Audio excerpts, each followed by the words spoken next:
Good afternoon, ladies and gentlemen. This is Tim Gillette with the Tim Gillette Show. I got another great guest for you today. Now, I actually started reaching out and finding people that I really don't know again. You know what I mean? Since we started this COVID thing back in, I don't know, it started back in 20 years ago, it feels now. I started interviewing people to get to know them on air. And I thought this was a great idea. And then I brought in all my friends that I know, and I interviewed them. And throughout the months, you've seen me interview interesting people I know or was linked to. And, I started to do this thing today where basically I'm on a way, our panel system that sends me guests that basically I can find people who I really don't know. Like today's guest. Fitz Koehler is someone who I don't know. I literally have looked at her website for about 2 minutes. So I don't fully know or know what she does, know a lot about her. This is going to be one of the fun interviews where I get to know the person and we record it. What a great idea. You should do that with podcasting. So our guest today, Fitz Koehler. How are you, girl? I'm awesome, Tim Gillette. How are you? Good. Whereabouts are you located, Fitz? Well, I'm in Gainesville, Florida, where we do this thing right here far too often. Isn't that like the Gators or something? That's right, University of Florida Gators. Oh, wow, yeah. Oh, we got Longhorns down here. We poach you before you get here. That's okay. All about Texas. Have you always lived in Florida? I was actually born and raised, Hollywood Memorial in Fort Lauderdale. Grew up there, came up to University of Florida for college. And I left once. I moved to England for a few months. And then because I had graduated early, and I thought, what the heck is wrong with me? There's still so much beer and so many boys at UF. I got to go back. And so I came back and I'm still here. So I get on a plane for a living, but Gainesville's a wonderful home base. Cool. And you know what I mean? You've been there in Florida, almost your whole life. All right. Do you get out and travel like I do? Like I'm all over the country speaking. I actually last December was in Fort Lauderdale. Oh, nice. Yeah, I do. That's in fact what I do for a living. I do almost zero work here in Gainesville, Florida. Almost every time I get collect a paycheck, which is most weekends of the year, I get on an airplane and fly somewhere fabulous and, serve some people far off. And I just saw someone's from Jacksonville. Yeah, Brent there from Brent Basham. Brent's a great friend of mine. And he actually, I think he's with Pottet was where we met. Mm-hmm. Nice. That's good people there because he's the one who connected us, Brent. And I've not met Brent or had Brent on the show yet, which Brent, get on the show, dude. We'll go meet Brent and make you jealous. Yep, we will. So anyway, I mean, it's interesting. You know what I mean? You were in Florida now. I have 2 nephews and a niece that live in the Florida, Orlando area. Yeah. And I've been there very little. I always swore in my life I would never live in Florida or New York.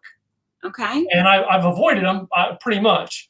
I don't speak in New York City. It's just too much of a hassle. But I traveled just like you do, and I get around the world. Around the country pretty much is what I do. I don't go outside the country to speak. What got you into, hey, let me get on planes, go help these people?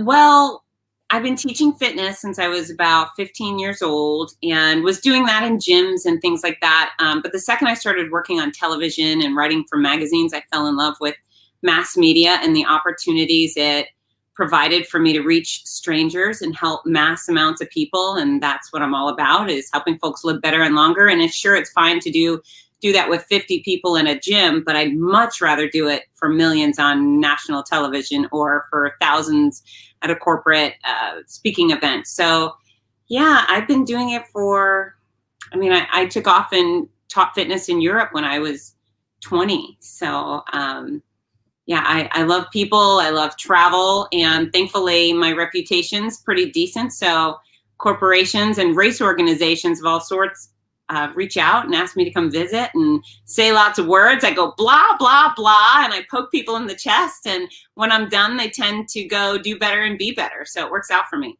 Works out for all of us. Yeah. So when you're going out and doing that, you're, a fitness expert. You're not making them like get up and do exercises in their chair, right? No, I do very little of that right now. The active exercising part right now, it's mostly just compelling people. Sometimes you just got to explain why. When you talk about fitness in general, it's like, why is this important? And usually within my presentations, people start nodding their head and they go, oh yeah, that's right. Okay. And then I tell them the how and show them how easy it is. And I ask them if they actually have any legit excuses not to do what I've told them to do. And they shake their head and say no. And I say, okay, well, off you go. You've got choices to make. If you want to live better and live longer, you do what Fitz Koehler tells you to do. If not, suffer the consequences. Wah-ha-ha. No, I don't do that. But, so that's the fitness side of things. But I'm also a professional race announcer, and I host the start and finish lines of many of the most prestigious and largest running events in our country. Now that is cool. I mean, that would make me automatically think you're in Florida. All right, Daytona related? Oh. Well, that would be car racing event. I host running events, but I tell you what, I would be happy to say, gentlemen, start your engines and hear vroom vroom. Well, I personally, as a guy, that's the first thing I think of. All right, and I thought personally. Not my political opinion, but I thought personally it was the coolest. This last race there in Daytona was like the president announced it, and then the president did a lap. I'm like, yeah, why doesn't every president do that? I know. What did they call it? The beast, right? To see the beast going around. That was awesome. Yeah, there's been some very testosterone-filled moments of this administration, and that was one of the coolest. Yeah, that was one of them. And it's not about what the president. I just to me that was cool. Like every president should do that. Badass, filled with American pride for sure. Yeah, hell yeah. So you're going and doing some running races, not car races, as Tim would do, car races. But now we know that. My wife did for her 50th birthday. She did a marathon out in California. I can't remember the small town. We've been to it several times before too. Monterey? Something Bay. I can't think of it. Monterey Bay? Huh? Monterey Bay? No. It's a small little one just outside off of San Francisco, over the mountain from San Francisco. And I can't think of the name of it. Because now we go there and visit because we love the town. And my brother lives in San Jose. So Carmel, Big Sur, are you sure?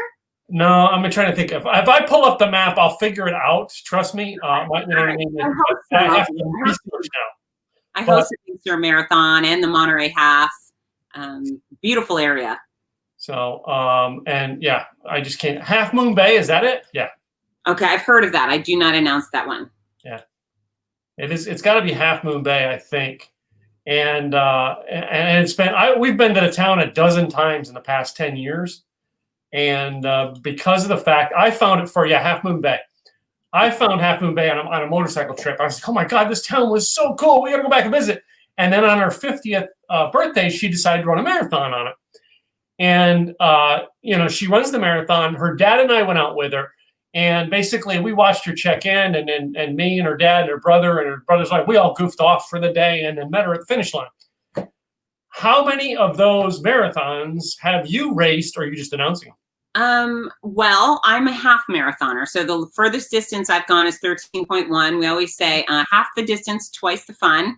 I've personally never finished a half marathon and thought, gee, I wish I could do that again right this instant. So I tip my hat to all those running further than 13.1. But I've hosted, I think, hundreds of, and not all races are marathons. So 5K, 10K, half, full, there's ultras, etc. And I host them all over the world. So Los Angeles Marathon, Big Sur Marathon, Buffalo, Philadelphia Marathon, OC. I host the DC Wonder Woman and Batman Run Series, which is spectacular. And then I've hosted a ton of races in all sorts of states in between. It's just, as you've seen with your wife, it's marathons are just, the running industry is no longer for the elites. The running industry is filled with anyone you would see at Walmart at 3 a.m. It literally, I'll get 25,000 people and maybe the first 200 finishers look like runners. And then everybody else looks like everybody else. And the closer we get to the back of the pack, which is my favorite part of any race, there's 400-pound people and 90-pound people and people with 0 legs, literally running with 2 prosthetics. So it's the most admirable part of humanity other than first responders and military. It's just so great. So yeah, you basically then are seeing the people then who are not doing this to win. they're doing this as a life challenge. I've got to finish this. I would say less than 0.5% of anyone at any race is trying to win. The rest are just participants. Some of them are dressed in funny costumes. Many are even more about the camaraderie than they are about the actual sport. They're just out there to have a good time with wonderful people. It's endearing. I love it. Cool. That's interesting. Now, I mean, like, yeah, I've never done a run race. I've tried to do a couple of like, what do they call them? Like mountain bike. I ride mountain bike and I rode like 10-speed racer bike in high school. And I've not done anything like long term. I did track in high school, and they, till this day at my high school, still have it announced as the Killer 400 because I looked like I was dying trying to get through it. And literally, I've told this story from a stage experience one time, based on this, and then I want to explain it to you. Is I got up that day. It was the first time I was ever going to race, and I was on a track meet, and I was nervous all day. I didn't eat, didn't drink. Didn't do anything because I'm nervous all day that I'm going to run this race tonight. And I run the race, and halfway around the track, I feel like my right leg got like stabbed. And then my left leg I couldn't feel my legs, and my gut was hurting. Do you know what the problem was? Well, it's either dehydration or you tore something. Dehydration. Yeah. And like, had I only, known, Tim, drink water. Drink water, breathe, drink water, breathe. I probably could have won back. I quit right after that. How many people, Fitz, have you helped that basically have made a mistake like that and said, well, that's it. I guess I suck at this, and they walk away? You know, it's interesting how little credit people give to themselves for just the privilege of starting a race. And, and we use that term racing very loosely. There's some people that are racing to win. Some people are racing against themselves. And then majority of people now are just participating. It's like, hey, this is my healthy activity. I'm going to do 13.1 miles, get the medal, have a beer. It's great. But yeah, it's interesting. People like, I can't do a race. I can't. Well, why not? Why not you? How come the guy with no legs and the 400-pound guy and the 90-year-old guy can do the marathon, but you can't do a 5K? So attitude is everything. And sure, things hit the fan during a race of any size. And I actually have one of the clinics I teach or presentations I give during some race weekends. It's called Race Fails, Fun and Motivation. And I talk about one of my most chaotic / miserable / hilarious race experiences ever, where absolutely everything wrong, including, pay close attention, biofreeze getting directly into my crotch. I mean, that was just the high point. That was the cherry on top. But yeah, sometimes you need a kick in the can. People need to be reminded not to wear new shoes on race day or a different sports bra, or they need to be reminded to eat and hydrate and slow down and walk sometimes. I mean, there's a lot of reminding that needs to go on race day. So yeah, the new shoes, I've learned that's a speaking thing. I have many speakers who basically, I run events. We put on an event and we go get new clothes for the new event. And number one mistake, new shoes. Don't ever get new shoes and wear them the day of the event. Your feet will hurt badly. So look at you. You know so much. That's running 101. That's a very important rule. It is. And I think now my wife did a couple other things here in town, not full. They may have been half marathons. I don't know. But she did one where basically she got new sneakers. But then she got them a month ahead of time, and she, you know what I mean? She did finish her training up before she ran the race in them. Smart. And I didn't know that was that common of a mistake that most people would make that. No, it's very common. And then the other most common thing is there's two. First of all, I love it when people say 5K marathon. I'm going to do the 5K marathon. A marathon is specifically a 26.2 mile distance. So 5K is 3.1. So not every race is a marathon. And I always think it's cute when people are like, I just did my 5K marathon. I have to say, no, you didn't. But then the other thing is that people go, can I walk? And yes, there's absolutely zero races where there's someone on the course barking at you. You must bend your knees. You must propel yourself off the ground.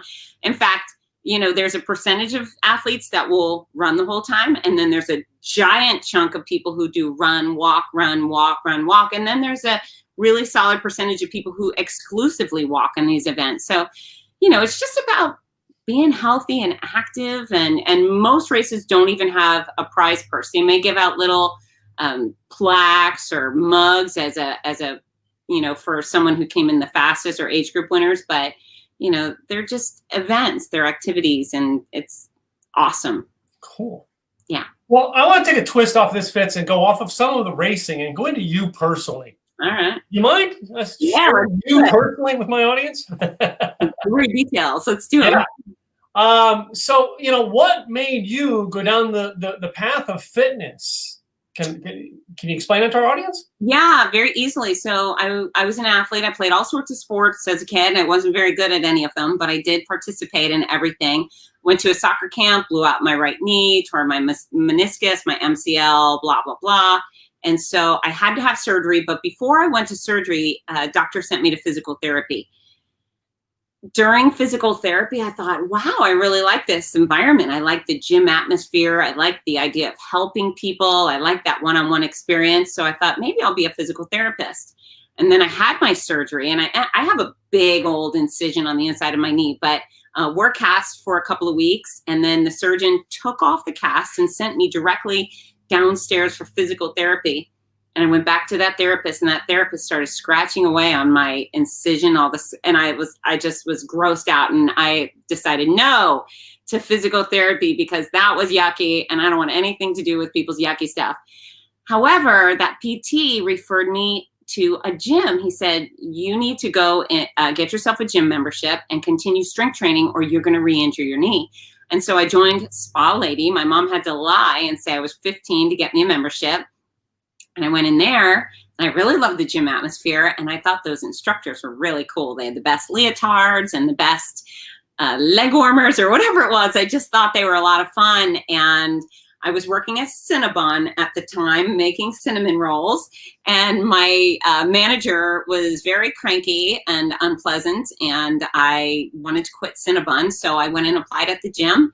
And I remember having the interview on a Tuesday night, and the manager said, well, have you ever taught aerobics? Because that's what it was called back then. I said, no, but I'd be willing to try. And then he said, what about Friday night? You want to teach a class Friday night? And thankfully I'm a gamer. So I just said, sure, I'll teach it. And I did. And I asked, I was honest with the class. I said, listen, this is my first class, and I will look for constructive criticism or feedback when we're done. So, make notes. And so the class went, and it was really fun.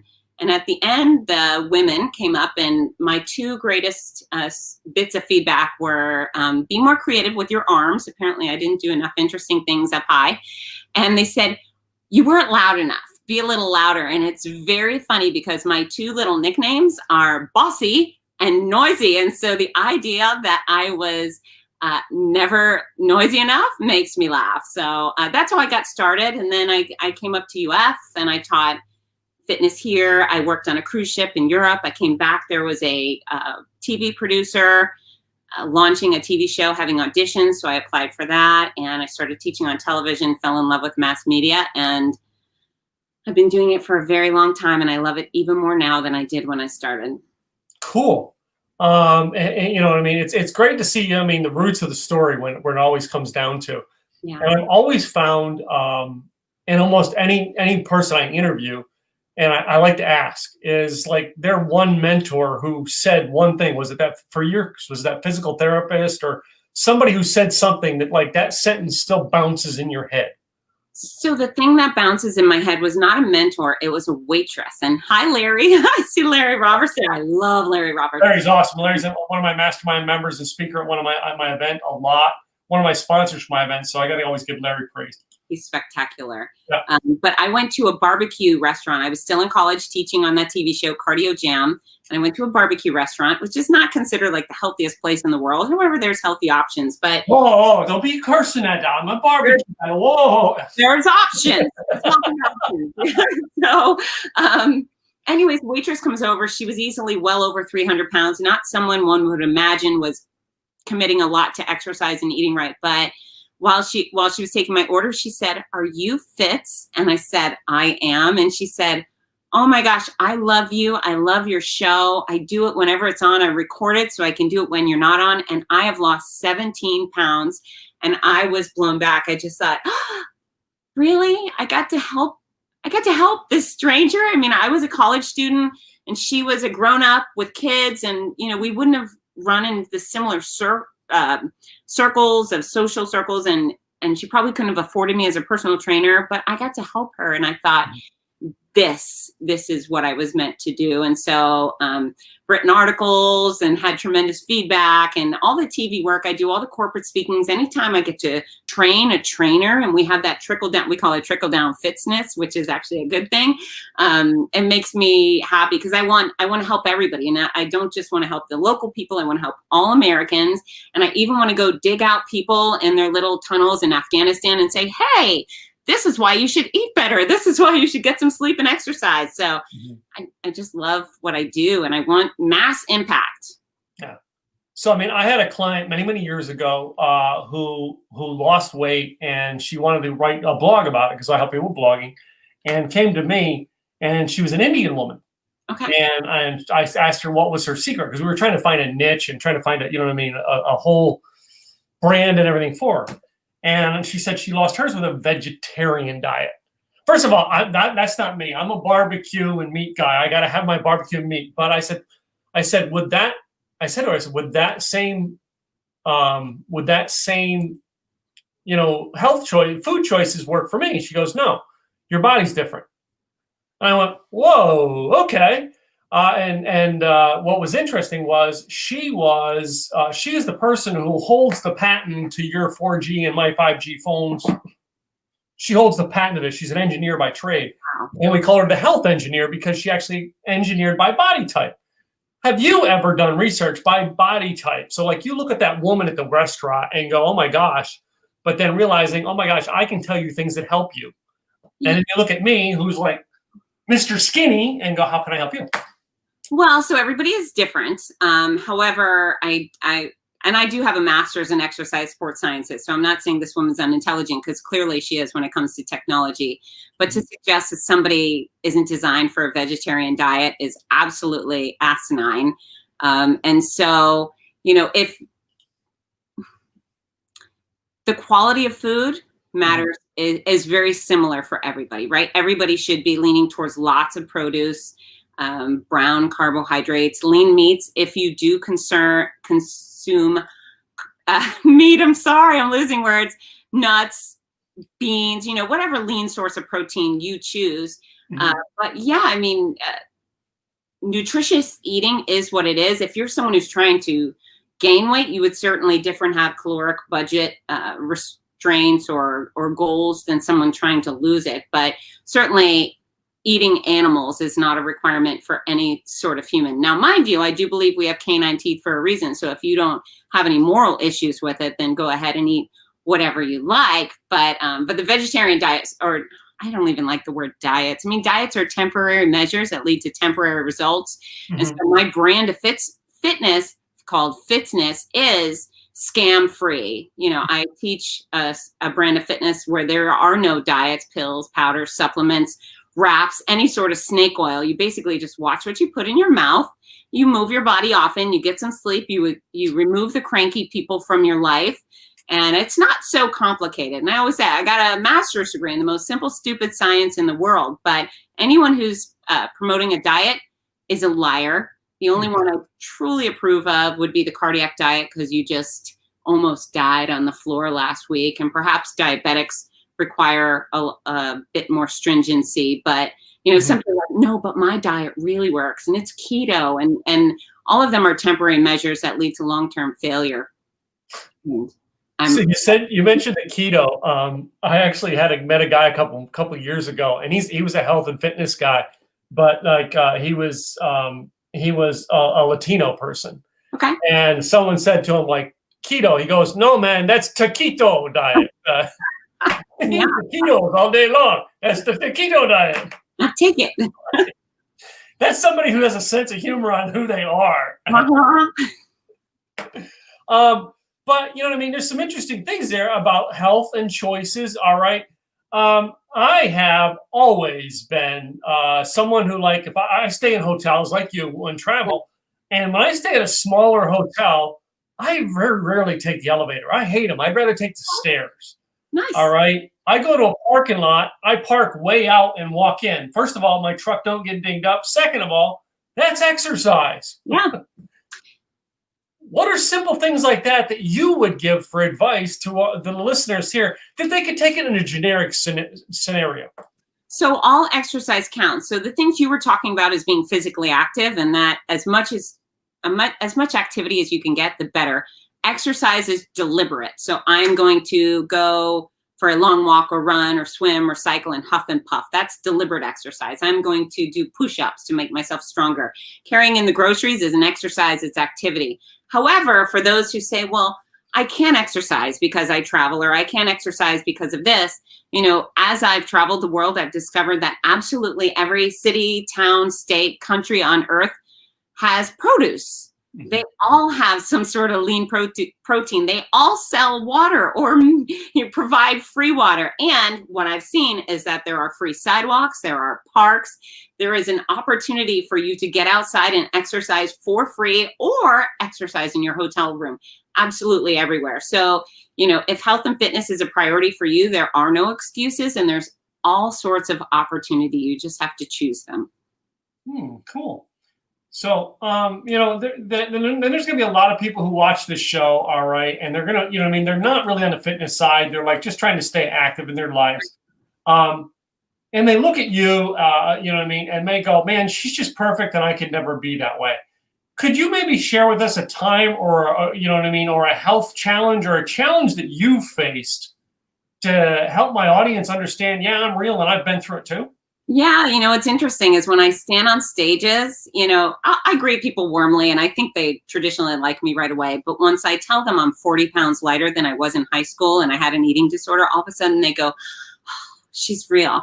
Yeah. And so I'm happy to share that. The other most interesting challenge I faced is last year I was diagnosed with breast cancer, and I went through 15 months of chemotherapy and 33 rounds of radiation and several surgeries. And I was not only slowed down, I was physically stopped for quite a bit. I went 3 solid months without exercise. And, I've been on the comeback.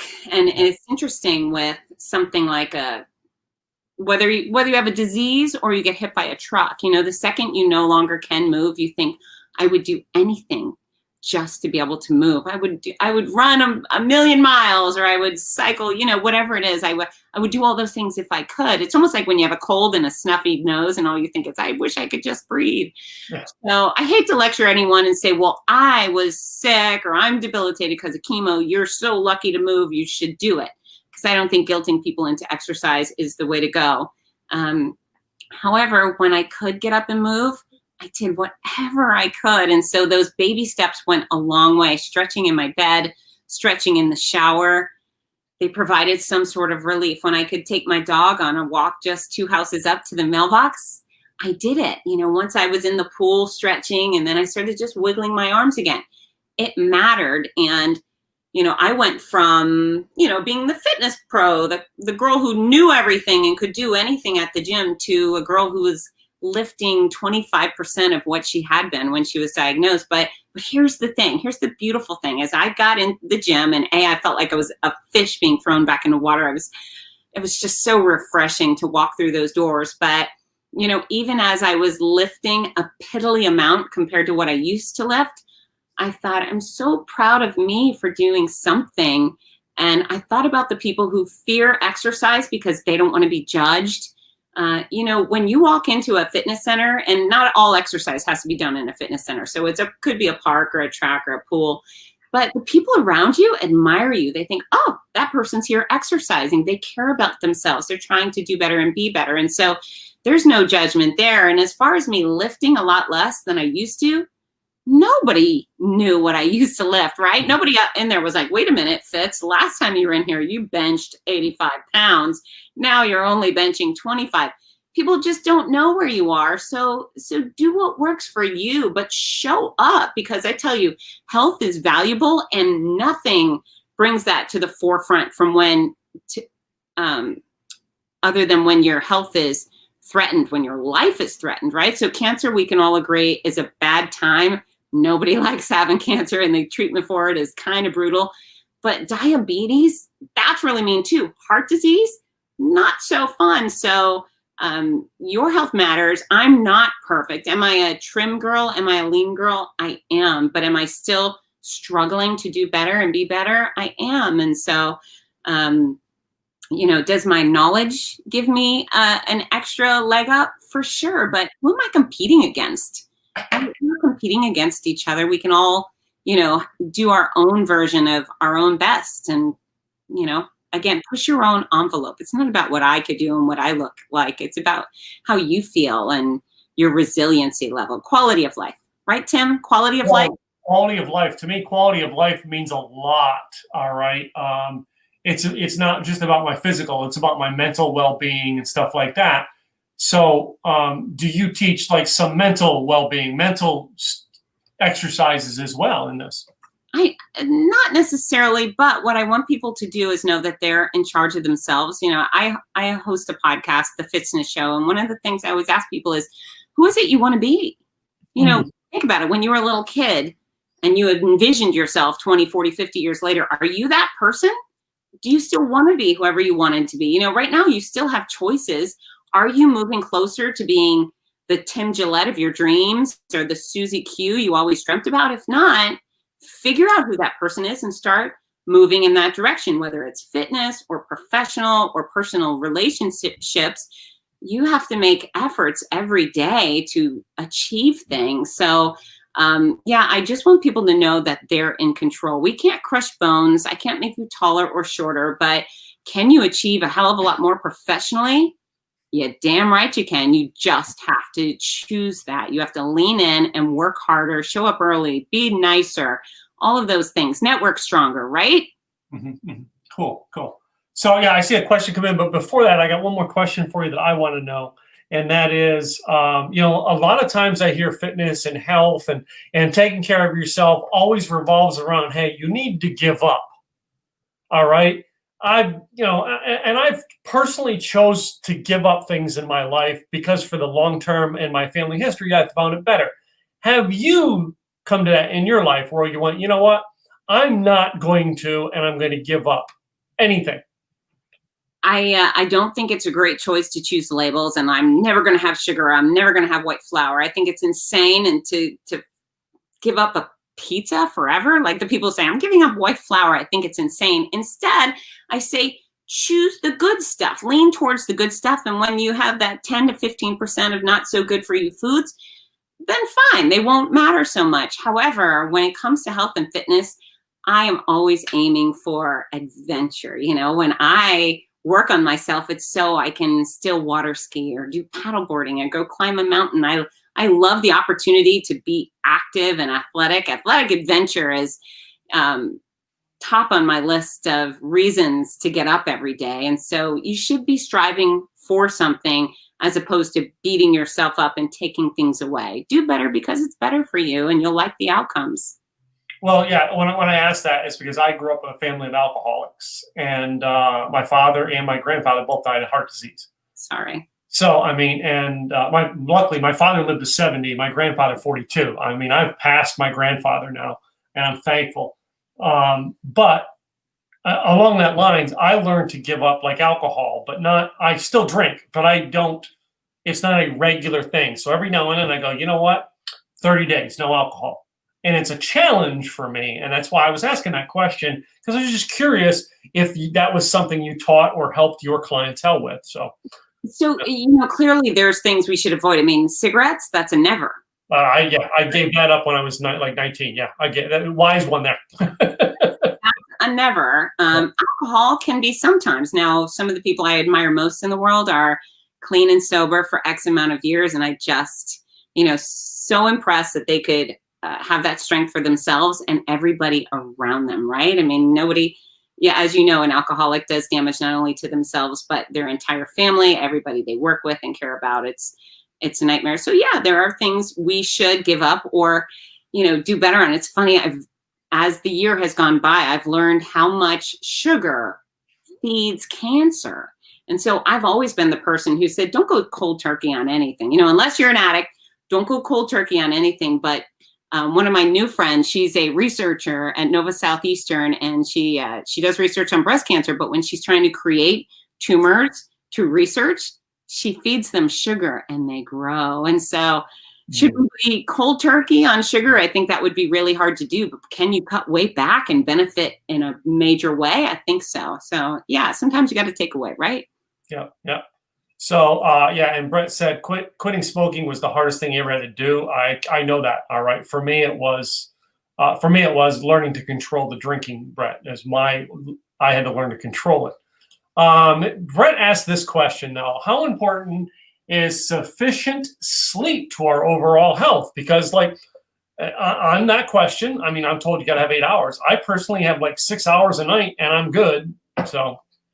Yeah, so I can tell you is right next to physical activity. My other favorite thing in the world is quality sleep. So I think sleep is very important. And here's the deal. If you don't get good sleep, you're not likely to have the discipline to make very good eating habits. If you're tired throughout the day, you're less likely to exercise. You're more likely to drink. You're more likely to be cranky to everyone around you. So I think quality sleep is absolutely essential to being a healthy, well-adjusted person. And who wants to hang out with someone who's not had quality sleep, right? Yeah. So, and it's funny because I make little choices. Like I have a desk that is stand up. All right. Like my chair. Brilliant. Is down here. Yeah. Stand up when I do interviews. Smart. To me, it brings more life to my interview. But anyway, those are choices we make that not only, when I was asking you like the mental, we've had a year, I'm a speaker. We've had a year where I've had to speak in front of this computer. Yeah. So I brought myself to life by standing up. Those are choices we make that change our life. And not just that, it's also in your mental well-being, I believe, in my opinion. So. Good point. Yes. Yeah. So Fitz, all right, before I go into my quiz game here, I want to make sure people can find you, all right? What is your website that they can actually come and find you if they want to find out more about you? Easy. I'm at fitsness.com, and you got to scrolling. So it's fitness with that Z in the middle. I'm also at Fitsness on Instagram, Facebook, YouTube, and then I have my brand new book, My Noisy Comeback out, which I would love everybody. We're going to put that right up close to the camera and watch this. Oh my gosh, look at that. We're going to put it up front so you can see it really up and close there for those on the video show. Or those on the audio, you're going to wish you were on video today. That's right. Oh, it's so good. The cover is so good. But yeah, so it's available in hardcover, paperback, ebook, and audiobook, wherever books are sold. I prefer people come to fitsness.com to buy the paper copies. I sign all of them, and I have a fun little gift with purchase, and they come in a hot pink package that is so much fun. So that is so cool. So Fitsness, FITZNESS.com. For those of you who are on the audio, all right, and make sure you can hear that, go visit her. So, well, Fitz, I loved having you on here today. You've been fun. You've got a very interesting story. You've got a very awesome perspective on health, by the way. I just got to say that. Thank you. I do want to, though, finish up the show today with my famous 9 questions. Okay. You heard about this game, right? Make them good, Tim. 9 questions, this or that. I've seen Sammy Hagar do this on TV, and I thought I'm cooler than Sammy Hagar. I always say that going, hey, Sammy, I'd love to interview you, just in case Sammy watches. Anyway. Fitz, I like to ask these questions, and they're this or that. They're 2 choices. You pick one. Maybe the stories will go on. Maybe they won't. We'll see. Okay. Well, my first one is always Star Wars or Star Trek. Mostly neither, but I'll go with Star Trek because my dad was a Trekkie, and he even bought me the Spock ears at a convention once. How old were you when you got Spock ears? Oh, I was a little kid, and he was such a Trekkie, and he had all the books on the shelf, and it was so annoying that we eventually, I think I told him one day, I said, Dad, when you die, we're going to bury the books and put you on the shelf. So, but to tribute to my father, Star Trek. Yep.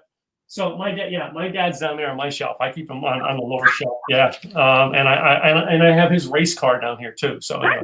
Okay. Things you got to do with your dad after they're gone. Anyway. My next one here, we're going to go to some food. We're going to pop food in and out of here, but pineapple on pizza, yes or no? Absolutely not. No, absolutely not. No pineapple on your pizza. Just like, you think it's wrong, or like you just don't like the taste? I'm very boring. I prefer cheese pizza. I do eat pineapple out of the can all the time. I love pineapple, but not on pizza. Okay, Only all right. jerks eat pineapple on pizza. All right, let's move on to a couple of my clothing questions. For the women, I always love to ask this. Are you a wear the heels kind of girl or wear the boots kind of girl? Boots, cowboy boots. Oh, I love it. Now I want to come see you. I want you to come to Texas. I love boots girls. So, yeah. How about this? Now, in our day and age of getting out in the car, all right, in your car, would you rather listen to a podcast or listen to music? Oh, that's tough, but I actually listen to podcasts all the time. Yeah. What are some favorite podcasts you're listening to right now? I'm just curious. Favorite podcast? Well, I listen to the Jenny McCarthy show on Sirius XM a lot. On Sirius, I search for like Jerry Seinfeld. I will listen to anything with Jerry Seinfeld being interviewed because he always makes me laugh. He's a great interview, really he is. Yeah. He's just, he makes me happy. Howard Stern is great. Of course, they're not podcasts, but I just like talk radio and I love political radio. I'm a big patriot. I love my country. And so a lot of political talk all the time. So, yeah. I listen to some political, but I don't tell everybody what I listen to. I have my opinions, and I'm glad you 50% hate your guts instantly, and that's not okay. Yeah. My next one here goes from podcast. Oh, my favorite podcast. I like Mike Rowe. Have you ever heard any Mike Rowe's? I love Mike Rowe. Dirty Jobs? Dirty Jobs, Mike Rowe. He actually has a podcast called The Way I Heard It or something like that. I love it. I listened to that on the way to coffee and back in the morning. Yeah. All right. And Tim, you just let the cat out of the bag on what political side you're on, because if you like Mike Rowe, there's only one side, but go on. No. I'm not telling you who I voted for. Anyway, and I voted already, but anyway, because I wanted to get it over with. I'm sick of the ads. I want it over with. Yeah. My next one here, all right, goes back to food products, and that is taco or hamburger. Taco. Anybody's favorite taco favorites? I just like them black beans. How can you go wrong with a taco? I'm a vegetarian. Shh, don't tell anybody. Yeah. No. There's some vegan tacos that are better than a hamburger, all right? And I'm a hamburger guy, but I'm talking to you. I was in Arizona in like Phoenix one time, and I went to this place, and my friends were vegetarians, so I was like, I'm not going to sit and eat a meat taco in front of them. I'm going to be rude. So I'm like, okay, I'm going to try it. And they're like, yeah, you're going to try this. You'll love it. And I'm like, oh, my God.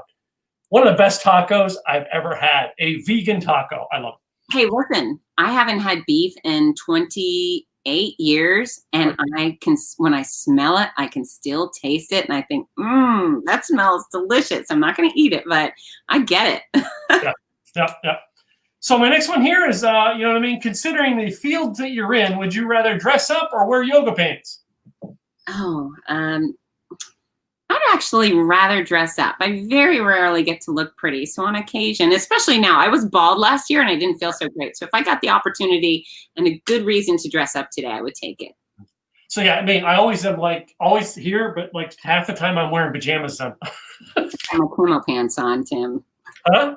I got my camo pants on right now. The things we can get away with on Zoom, yeah.